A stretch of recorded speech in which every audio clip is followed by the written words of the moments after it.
même s'il y a eu l'ouverture du score derrière à la 25e minute avec un but de Sébastien Haller, qui est bien trouvé entre les deux centraux par Wilfried Zaha.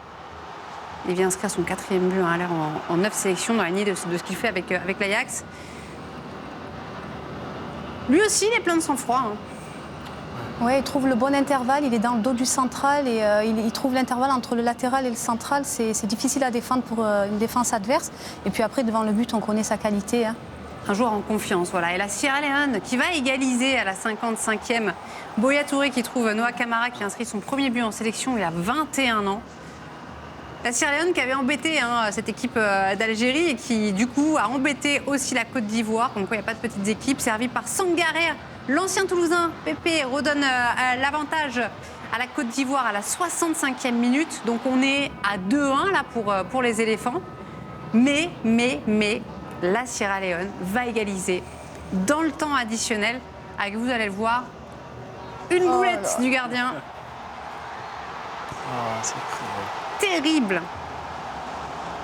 La boulette du gardien Sangaré. Et donc, ce score de 2 partout. Oh là. C'est incroyable, cette image.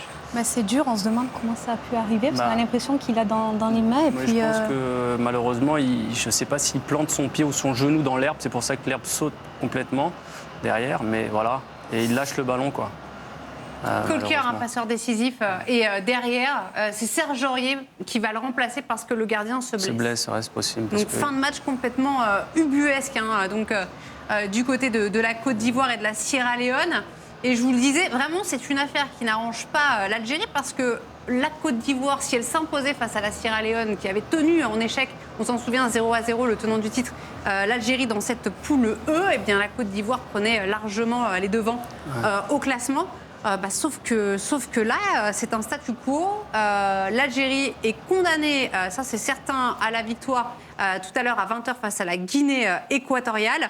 Et puis, tout va se jouer lors de la dernière journée. Voilà, l'équipe de Riyad Mahrez qui devra confirmer son statut de favori après son nul décevant face à la Sierra Leone. Si vous voulez voir les images de Mali Gambi que je n'ai pas pu vous proposer il y a quelques instants, on vous les montre.